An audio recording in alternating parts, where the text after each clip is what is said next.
And Michael's with us now, so I'm going to say welcome, Michael. Thank you, dear heart, and welcome everybody. Delighted that you're here. That Mitch Rabin interview, geez, that was 20 years ago, at least.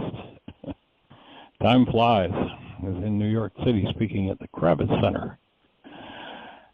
And so I did do that radio show. It was kind of interesting. When I completed that interview, Mitch Rabin, the interviewer, asked me if I knew Bruce Lipton. I said, no, never heard of him. He said, well, I did an interview with him, I don't know, a week or 2 or 3 weeks before. I was like, you guys are doing the same work. I was like, I beg your pardon? A cell biologist and he is a naturopath doing the same work? How could that be? So here, let me give you a copy of the interview. Give it a listen. So I listened to the interview, and I was blown away just how close we were in so much of our thinking. So I called Mitch back and said, hey, do you have this fellow's number? He said, sure. So he gave me his phone number. And I called Bruce Lipton, and he answered the phone. And I introduced myself. He said, oh, Michael Ryce, you mean the author of Why Is This Happening to Me Again? I was like, yes. How do you know that? I'm sitting here reading your book. He was out in California, if I remember correctly. He was reading Why Is This Happening to Me Again when I just happened to call him through this set of circumstances. And apparently the weekend before, he had been at a university in Boulder, Colorado, speaking. And the student at that university was part of his class and asked him if he knew of me and gave him a copy of my book. So Bruce was sitting reading Why Is This Happening to Me Again as we spoke. Who knows what all the connections are the way the earth turns. In any event, delighted that you're here, that we have this opportunity to move forward. Send a little energy, if you would, to my muscles. I've been out. We decided to add another about 120 or so square feet of garden space to our garden. So did a little differently this time. Instead of putting cardboard over the crabgrass and putting building soil on top of it, decided to use a tiller and dig into it. So I've been cleaning crabgrass out of the soil that was there. It's been like taking forever to get rid of that. And about 2/3 finished, so I have a few extra muscles. The quote-unquote soil is clay and like a rock, so it was interesting tearing this area up and getting rid of the crabgrass to get ready to plant. We're going to be planting a new bed of asparagus next year. So lots happening here. We saw our first snow flurries today here in Bristol, Virginia. And all systems are rock and roll. So Miss Jeannie, with the fact that we played a couple of shows that we didn't have a chance to answer questions on, I wonder if you've got any hands up in the phone queue or anything happening in the chat room. It is all quiet on this end. And I checked my email a little bit earlier, and I have no questions through the app either. So somebody press 1.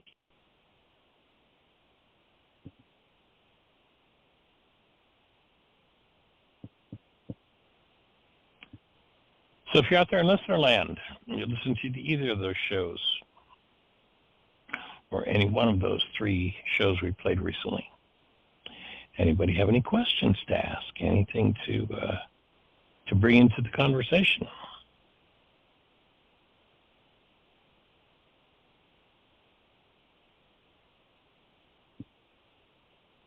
Not everybody all at once, though, please.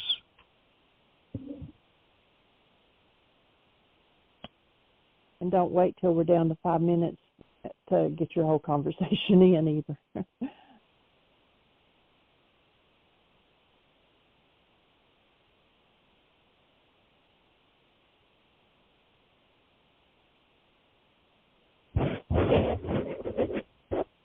Got a hand up.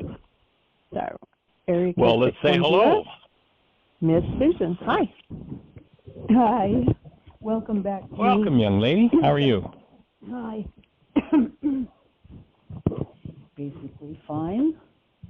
I wanted to ask about dullness. Being absolutely like, I don't want to do this, and I don't have any energy to do this, and I'm not going to do anything, and I'm going to be a complete dull blob. Is this someone you know? Me.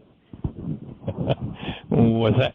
Well, the first thought that comes is it sounds like you might be in a healing crisis, because I know oftentimes when somebody moves into a healing crisis, remember one of the symptoms is low energy, and it's kind of like your get up and go, gets up and leaves.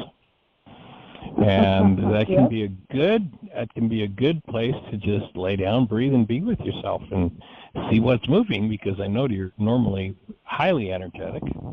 So it sounds like perhaps a sign of your structure's gone into dealing with something, moving through something. Does that fit at all? Yeah, actually it does. It's been very busy around here, and when I learned that there were shows where you weren't going to be live, I didn't listen, so I apologize. I just didn't. I tell myself, I can come back to it. I probably won't. But anyway, we've been working on getting housing for Michael, and it's gotten pretty intense. But I've been working on being critical. I have a very critical nature.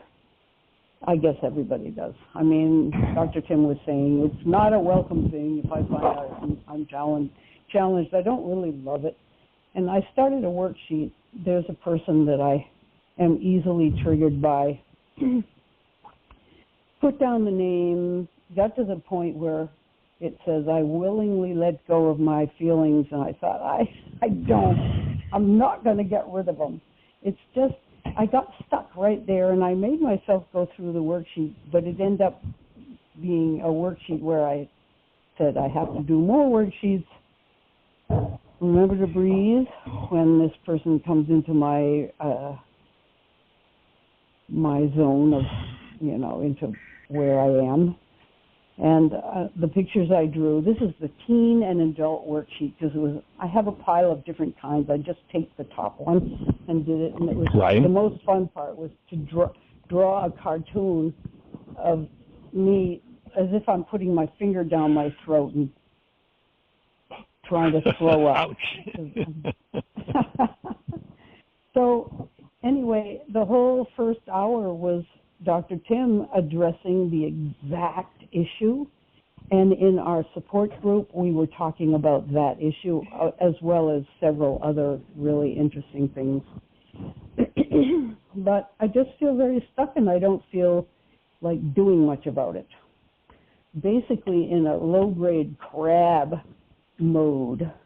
So nobody was putting a hand up, so I thought, here you're talking about being outside, doing all this heavy lifting and running around. I say, where does that energy come from? And so anyway, the truth be known, what? I was quite energetic yesterday, but if the truth be known, I went out and I had a couple of errands to do this morning, and I was supposed to go and finish it this morning, but I didn't feel like doing it. I said, Jeannie, I don't want to go out in that cold. So I just let it go. Came up here and put my hand in the Avis and took a nap. So I know that feeling. I've been there, done that. Good. Well, so it sounds like you're in a low energy state, and that oftentimes is indicative of a healing crisis. And remember that statement, this too will pass, and just be with what's going on, pay attention to your breath, pay attention to what your thoughts are, make notes if there are things that you realize there's work to be done, areas that you're moving through, and let yourself be with it. Sometimes the best thing to do is just take a nap. At least that's been my experience. Well, that's good. It's basically underneath it all is it seems overwhelming and unfixable. I can't imagine ever being free of this critical nature. And I know we're not supposed to take ourselves all so seriously. At the end of Tim's show, he says, we come from love, we're made of this stuff we call love, and I think, yes, yes, yes, yes. But I'm so far from experiencing that. I don't rip people's heads off. I'm not mean. I'm kind. The external part is in order, although then I think about I have a smooth tongue and a divided heart in Psalm 12, and I think, oh, well, that's the best I can do. So anyway, I'm kind of complaining to you, and thank you for listening, but that's just a question I have. I can't imagine getting to the end of my days and having cleared that up.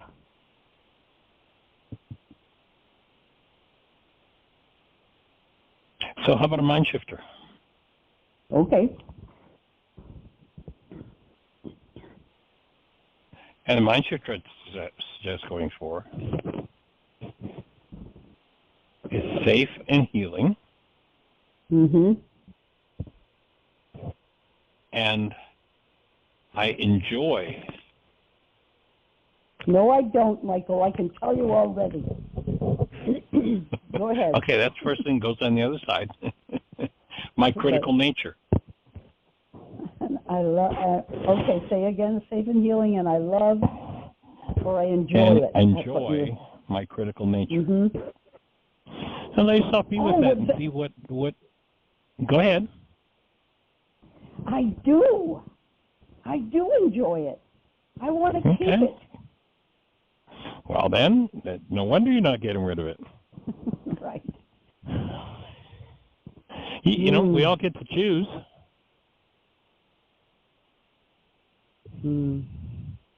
If you look at the power persons in your life, was crabby part of their demeanor? Mm-hmm. Critical?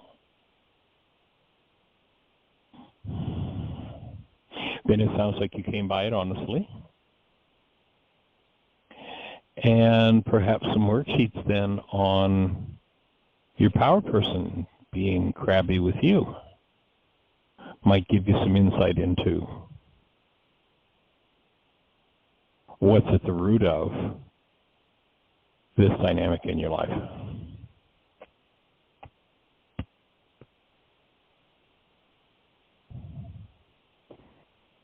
Whoa.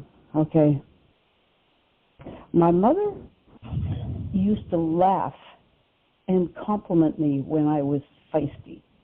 When I was in kindergarten, she went in for a teacher conference, and the teacher said, she's a little devil, but a nice one. And my mom came home with glee and supported and told me about that because she likes that. And another time, I remember she complimented Katharine Hepburn for doing something about a man in her life. She just said, absolutely not, and disappeared. And my mother thought, isn't that wonderful that she is so feisty and can put her foot down? And I think I've confused that with being critical. Oh, boy. I don't know where to unravel that, but thank you for the insight. So I'd put all that on the right side of the page, your mind shifter, and see what resonates as you go through that and let that move. That's a good place to start unraveling that ball of wax.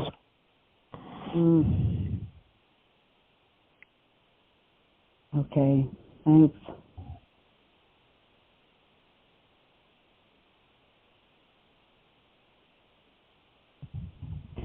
Yeah. Okay. I'm getting other insights too. That's very helpful. If I'm nice, if I'm loving, I'll be manipulating people. I'll accuse myself of being,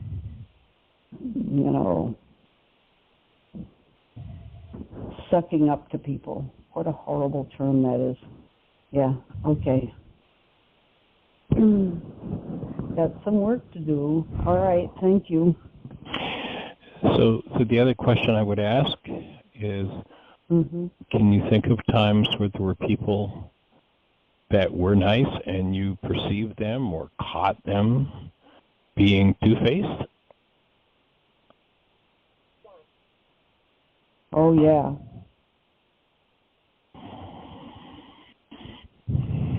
So then maybe your real work Michael. is to... Go ahead.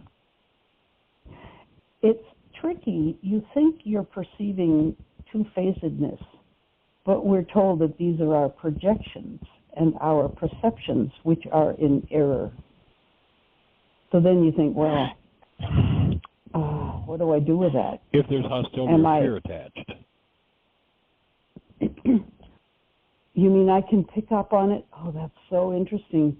I can pick up on it but not have hostility and fear? I can just observe it? Sure. The indicator that the mind's using corrupt data is that there's some form of hostility or fear attached. If I see someone, I can observe, gee, this person does this in front of somebody's face, and then when they're behind their back does something different, I can observe, wow, that's pretty two-faced. Okay. But I'm not in some sort of a charged, traumatic place. I'm just observing, there it is. So my mind can be feeding me, even though it's still my perception, can be feeding me accurate information. The key is it grabbing me and sucking me into some form of hostility or fear? And if so, that's where I want to clean up my mind. That's great. Yeah, I guess. And then mind. Go ahead.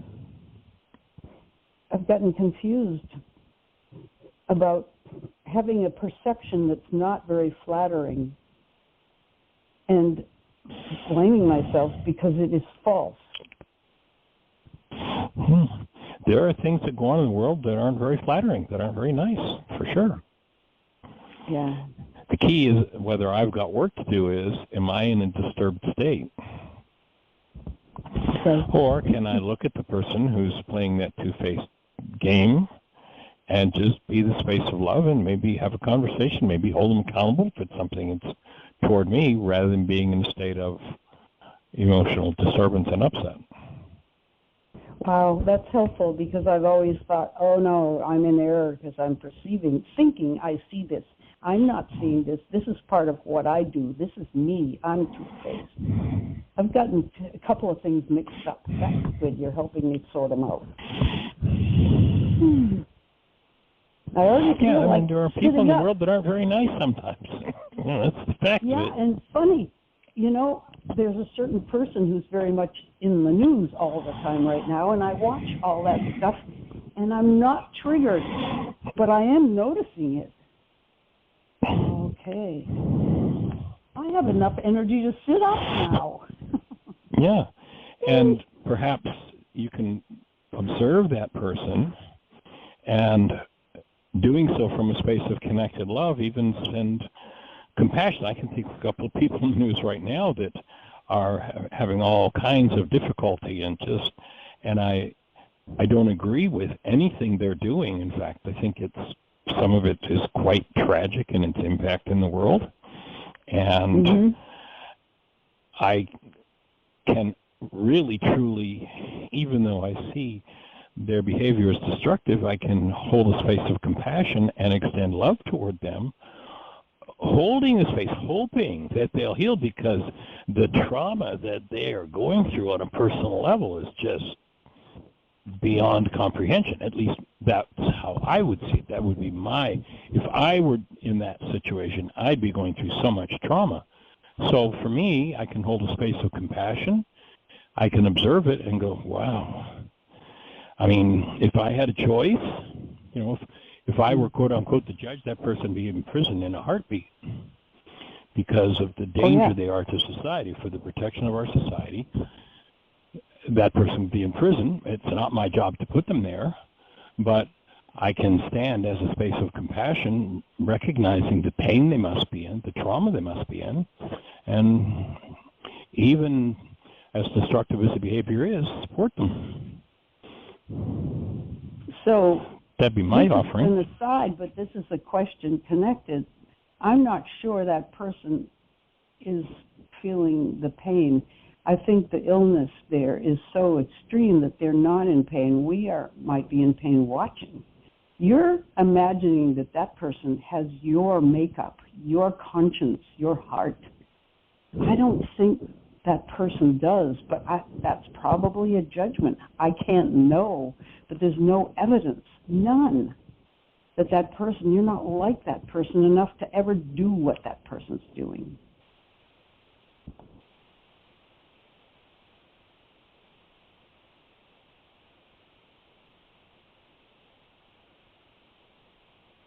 I think if you observe that someone's always in a space of attack, as some of the people we may be even talking about the same person without mentioning any names, is always in attack mode, is always in rage, is always, in a thought-disordered state of some form of hostility or fear, then I think we can fairly safely assume that they're suffering. Otherwise, I don't think a mind comes forward with that kind of traumatic rage without, it's their, and my take is it's their anesthetic against pain. Otherwise, they wouldn't be using it. I think back to, I can remember, and you've maybe heard me tell this story before, but I think back to many years ago. There was a woman who was a housewife. This was down in South Florida, and she started to come to my workshops and ended up becoming a client, and I worked with her, and her husband was a businessman, and their daily routine was, late at night he'd get home, she'd have dinner on the table, and 3 or 4 drinks and a bottle of wine, and 3 or 4 drinks after dinner.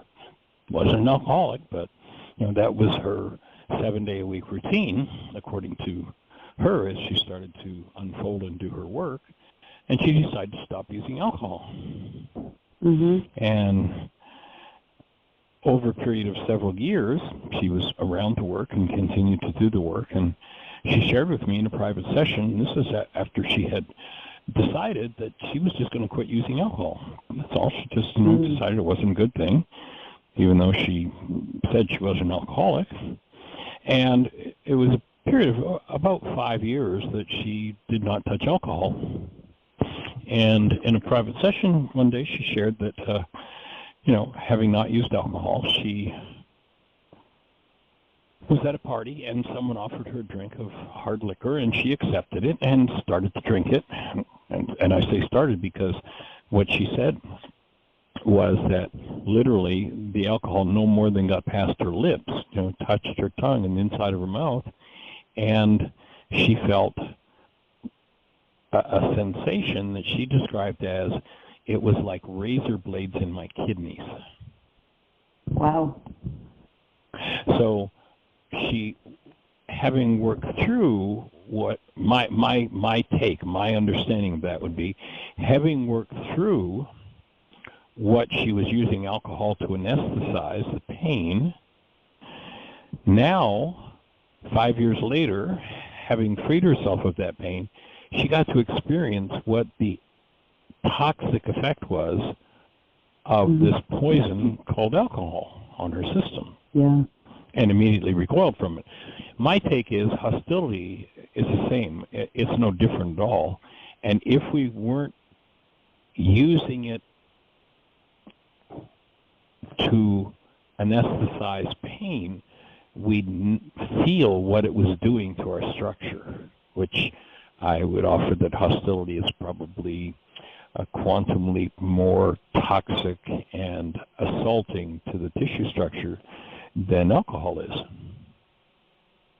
So my take would be, I would conclude that there's got to be a lot of pain there. And, you know, over the years, watching many people who were in addictive mode who started to do this work and free themselves from that addiction, not because they were doing the work to free themselves from the addiction, but the addiction dropping away, alcohol or whatever it was, just dropping away naturally as a result of doing their work. You know, I've observed more than one person who's told me, you know, gee, I've tried to quit alcohol before, but, you know, was never successful. You know, I've been doing this work for 2 years, and I just don't feel like drinking anymore. So my take is if you give people the tools, then they lose the need for the addictive substance, and I think, again, more effectively start to experience what the toxic addictive substance is doing. And anger, to me, is a form of body chemistry, is a form of self-induced addiction that covers up pain. Mm-hmm. So that would just be, you know, that would be my reasoning. I may not be correct. I'd certainly be willing to realize that may not be correct, but that's a very logical conclusion for me.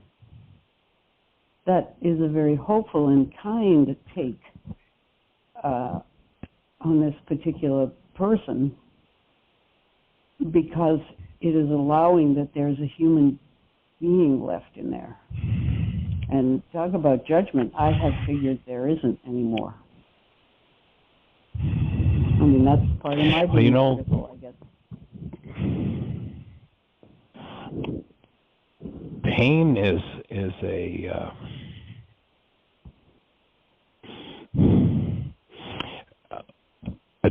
my take is that pain is a destroyer of the awareness of being.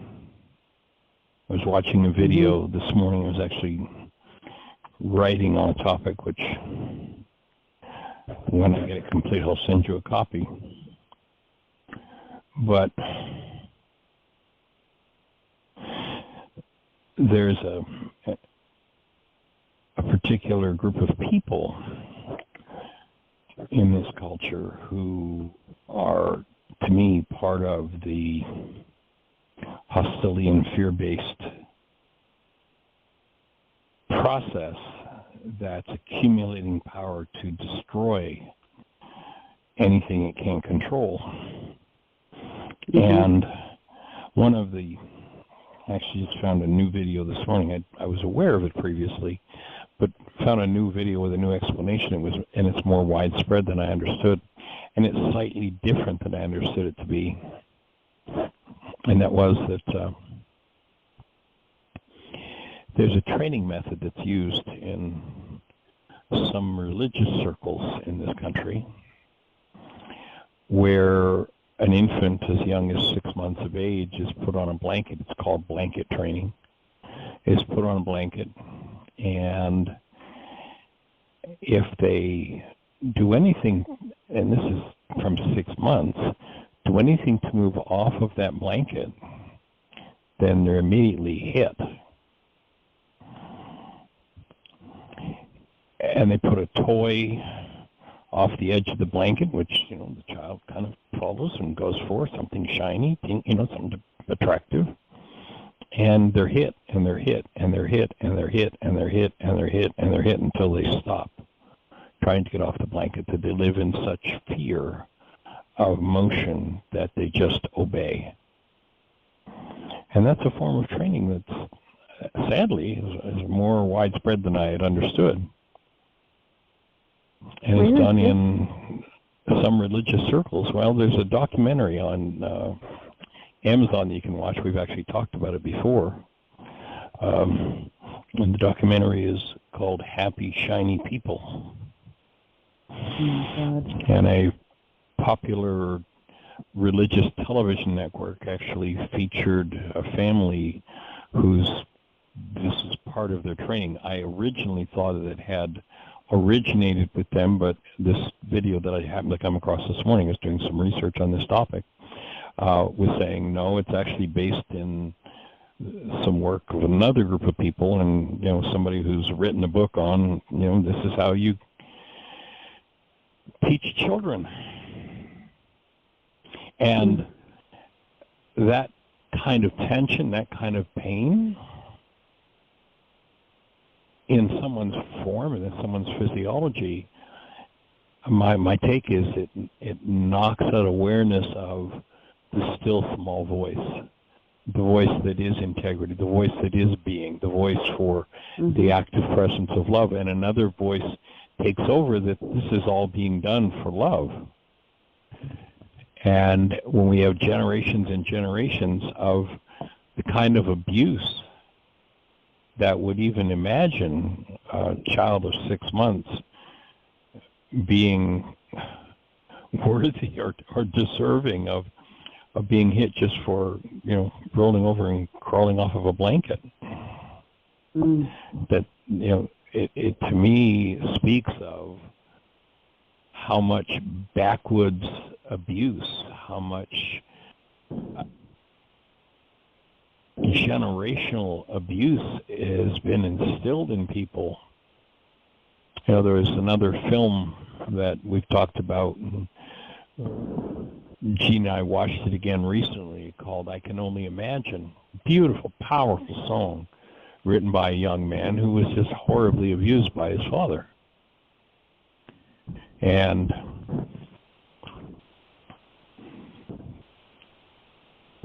the abuse that this kid took was, it's just so widespread. You watch that film and it's like, oh my God, what has happened to a people that this abuse is so widespread that it turns into a movement, and that it thinks that its lot in life is to control everything and everyone and make sure that no one has the liberty to live outside of its dictates.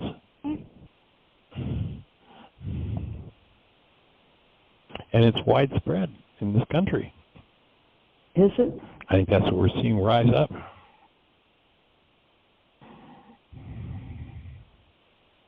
Sadly, it is.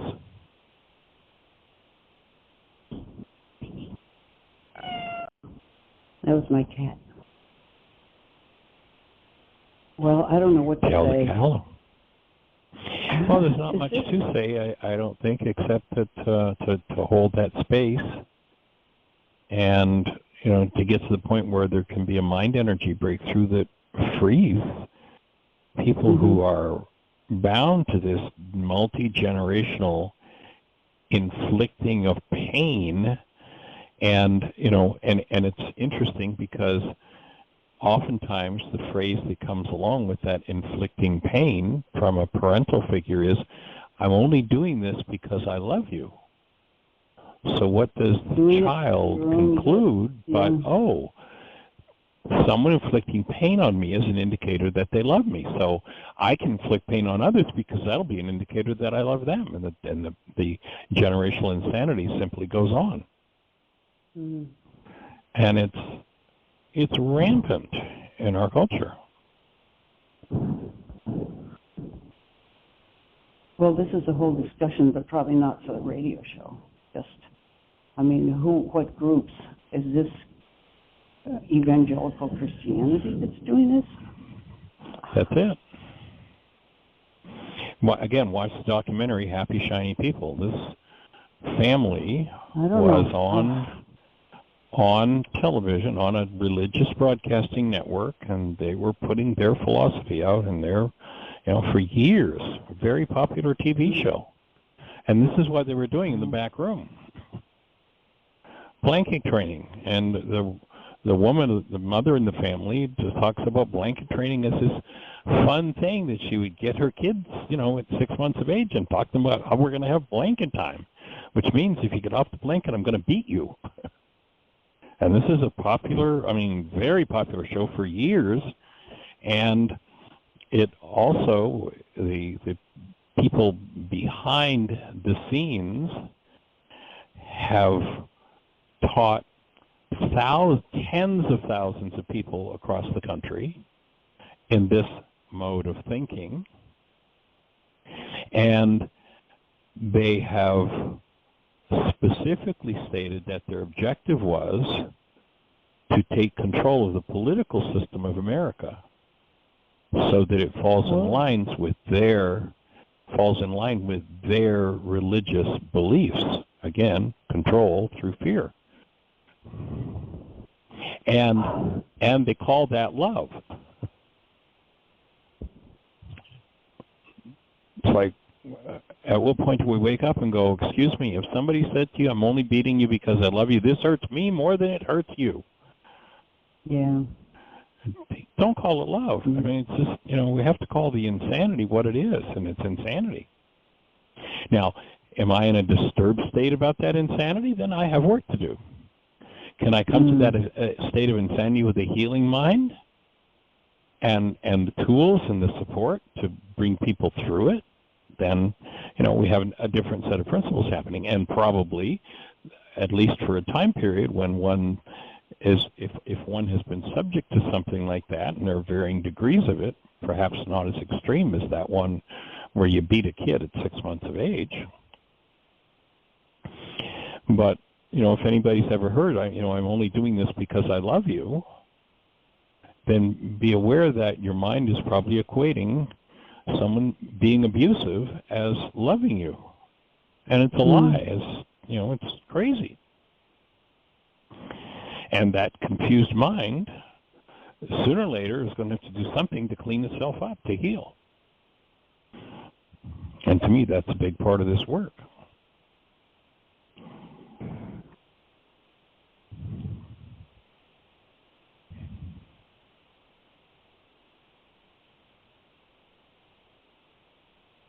So can I bring a state, can I maintain a condition of love in my mind and the active presence of my state of being love to that circumstance? If I can, then I've probably resolved that in myself, or maybe I've resolved whatever layers I'm aware of at this point, and there may be other layers to come. If I can't, then I have work to do. And, it's not much different than it was 2,000 years ago. If we asked Yeshua, he'd say, well, have you taken the beam out of the beam out of your own eye, now that you're inspecting the speck in your brother's eye? If not, then, take care of the beam in your own. And then you're not going to be there to judge a person in that state. You're going to be able to be aware of a person in that state and hold to that space of love, so that perhaps the example, that line in the worksheet that says, when I choose love, it wakes up the love in everyone. Perhaps when I can come to someone just holding to the state of active love in my mind, and by so doing, resonating the same in that person, then there's one of the vehicles for awakening to the truth of who we are as human beings.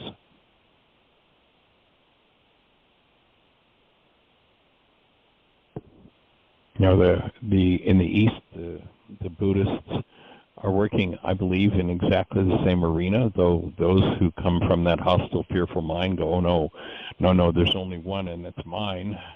But they're working to produce the same result and to hold goodwill to every sentient being and every creature.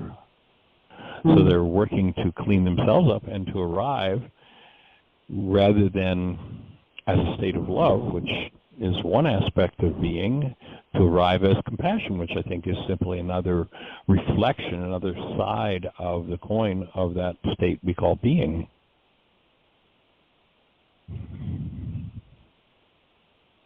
And to have the tools to produce the result of living in compassion and living as the presence of love, whatever's going on within our world. And if we're not, if something else is fueling us, then that's when disease shows up. That's when, we get tired and sick of being sick and tired. Yeah. It's funny how disproportionate it is. We've been talking about a certain political figure, and I can observe this, but it isn't that kind of upset at all.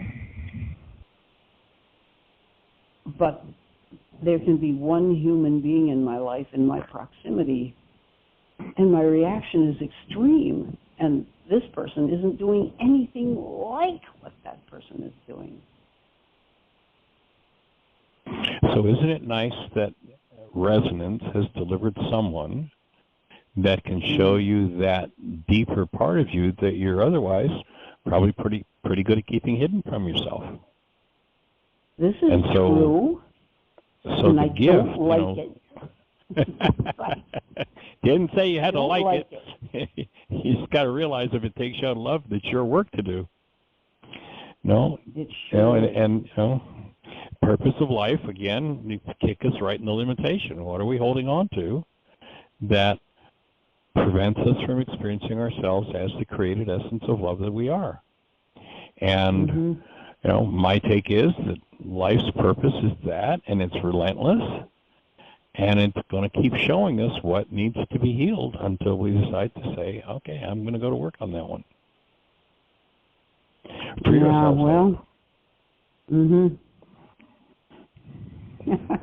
oh, geez. And there are going to be many healing crises in the process. And again, remember the symptoms of healing on a physical level.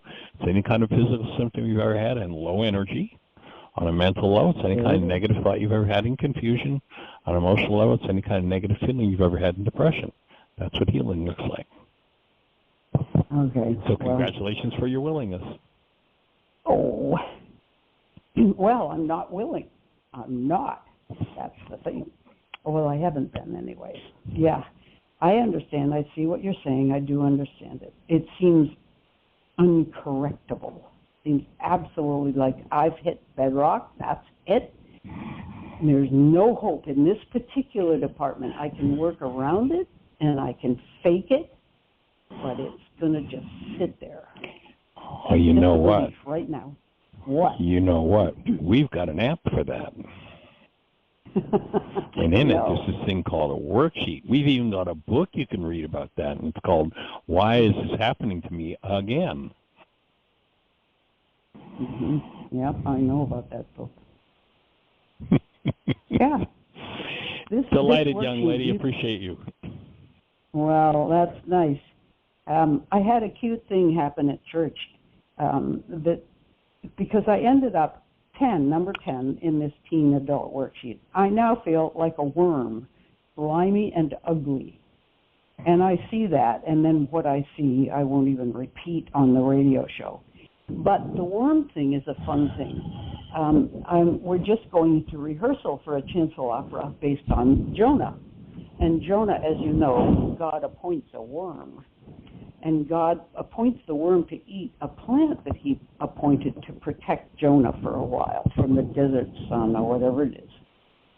And my new rector, who's only 40 years old and a lively man, and a singer and an organist before he became a rector, is sitting in his office talking to our brand new young organist. And I poke my head in and I say, by the way, to the organist, I need 2 kids who will play a worm and a plant. And the rector busts out laughing and he says, oh, no, you don't. I want to play either the worm or the plant. Would you consider casting me as the worm or the plant? I want to be part of this conversation. This is the kind of priest we have, this incredibly willing, flexible, lively, great guy. Anyway, isn't that just adorable? So, good things happen. And luckily in my choir, there's only one person that I have to do wake-up sheets for. That's pretty good. And it doesn't seem nearly as insurmountable as this other person who I run into on a regular basis.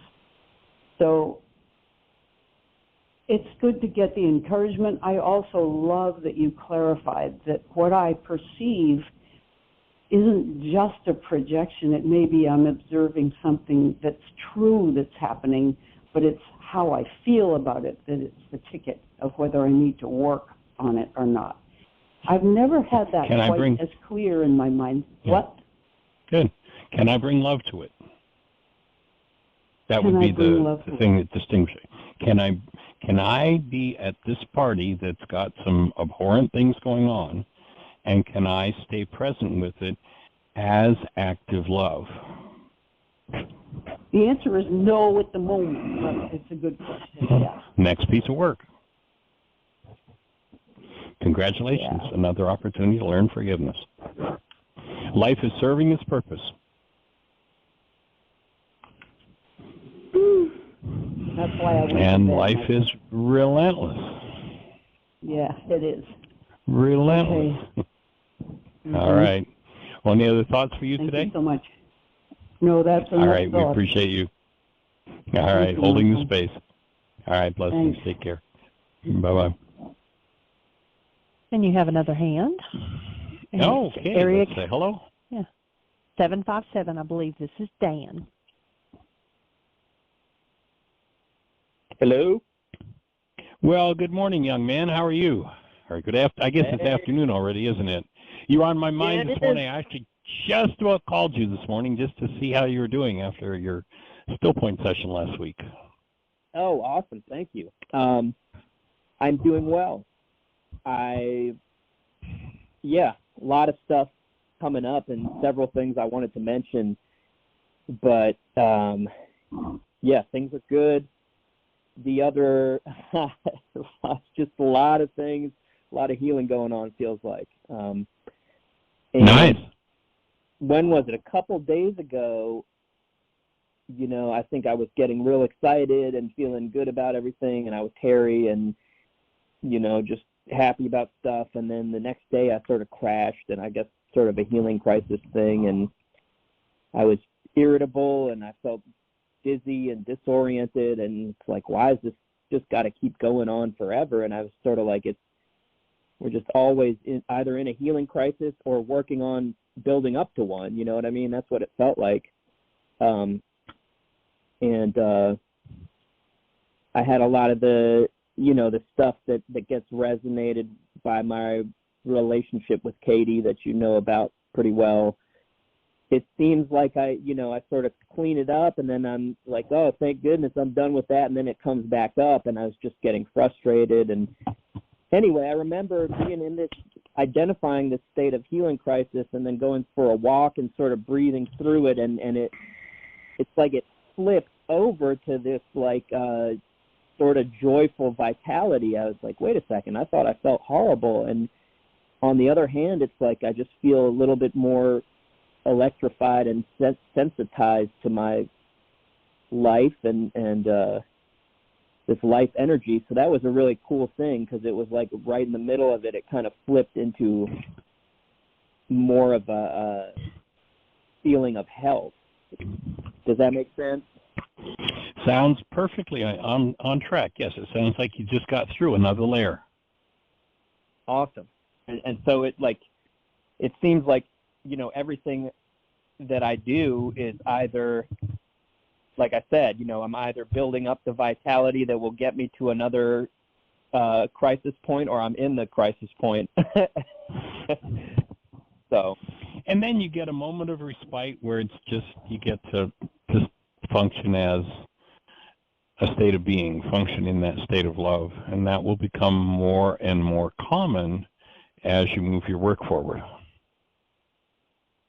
Okay. Well, I seem to be I don't know, it's like I feel like I just kind of exploded into this stuff the last 6 months or so, because there's just work to be done, and right. So from these mind the other shifters, thing, go ahead. I was just going to say that what my experience is in working with these tools over the years and working with people and watching their process is that one will move through a layer of something, and then there'll be this period of respite where there's just, that connected space, and, maybe something happens that, forever in my life would have triggered some sort of a catastrophic response from my mind, and I'm just sitting kind of looking and going, where is it, mind? Where, what happened? And it's like, it's just not there anymore. I'm finished with that. Where's the drama? Yes, exactly. Yeah, that's it. And so it's like a spiral, and the tendency is, once you move through an issue, you're moving up to the next level of vitality, as you were talking about, and you may come back around to that issue, or it may come back around to you, and you realize that, I'm pretty much finished with this, or maybe there's some little, little niggling things in there to do, but I'm finished with the major trauma around whatever a given issue is. Exactly. Yeah. Well, and then the other big thing I wanted to bring up, and it sort of resonated with your discussion with the last person that was just on. With Susan, we were talking right. about some sort of generational traumas and so on and so forth. And, I've talked to you about my background is Jewish, and I grew up and, went to a Jewish school, Jewish community, New York City, Upper West Side. And the recent events with Israel and the news over there is really kind of resonating some stuff with me. And Brian?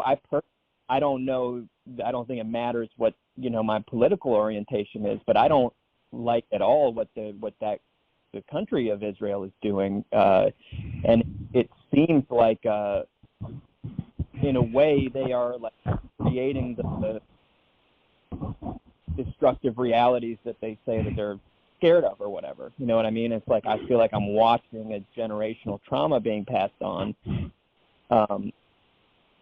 But those feelings that have come up for me is sort of resonated stuff from when I was a child, and I was going to this Jewish school, and my teachers there, and I remember sort of learning or believing that I was learning that I was going to be persecuted and that it's not safe and that people are out to get us. And I was doing a worksheet yesterday on those teachers, and it hit me. It hit me. The goal was, oh my God, they were teachers. I wanted them to teach me a more benign and pleasant and loving reality. I wanted them to teach me something more. And so that just, I don't know, something really opened up for me on that one when I was doing that work. Nice. Well, Job offered such a powerful lesson. If you go back and read the book of Job, which is about horrendous loss and pain and suffering. And in the last analysis, what Job wakes up to, his conclusion, which many have not yet heard, is that which I feared most has come upon me.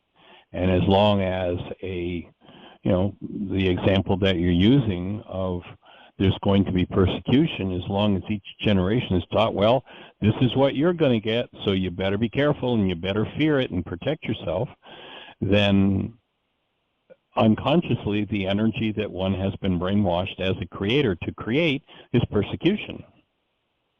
So that's like been going on a long time in that culture, thousands of years, and it's definitely one to be forgiven. I know we did a Why Is This Happening to Me Again workshop in Fort Lauderdale, Florida at the Holocaust Museum about, I'm not even sure, maybe 15, 18 years ago. And having been invited into that space, and the audience was primarily Jewish, I was in a little bit of trepidation as to whether or not, my basic message was from Job, that which I feared most. And, am I going to have my head taken off if I bring that forward? And I basically did a full Why Is This Happening to Me Again workshop without mentioning the New Testament or the principles there at all, but just coming out of that space of, so here's this guy who's lost everything. How did he get it back? He took responsibility.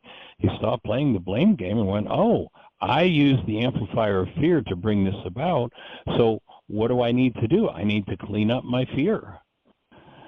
And I was really just, it was perhaps one of the best Why Is This Happening to Me Again workshops that I've done in 40 years. And the response was overwhelmingly, oh my God, yes, there's work we need to do. and Yeah. actually finished that workshop. And the next day, Jeannie and I were going on a cruise, and I went into one of the deepest physical healing crises that I've ever had, like a deep, extremely painful physical healing crisis out of the energy that moved in that workshop. It was just, it was like just, I'm not even sure how to describe it, but the way the whole process came together and the way that the willingness that everybody had who was in that workshop, yeah, let's do this work, let's clean it up, was just phenomenal. Yeah, I don't know. It's hard to put into words some of the things I'm, thinking or feeling or whatever the case is, but it just seems like, if the problem is outside of me, then I'm going to have problems forever, because it's never going to, I'm cutting off the ability to address it, like you say.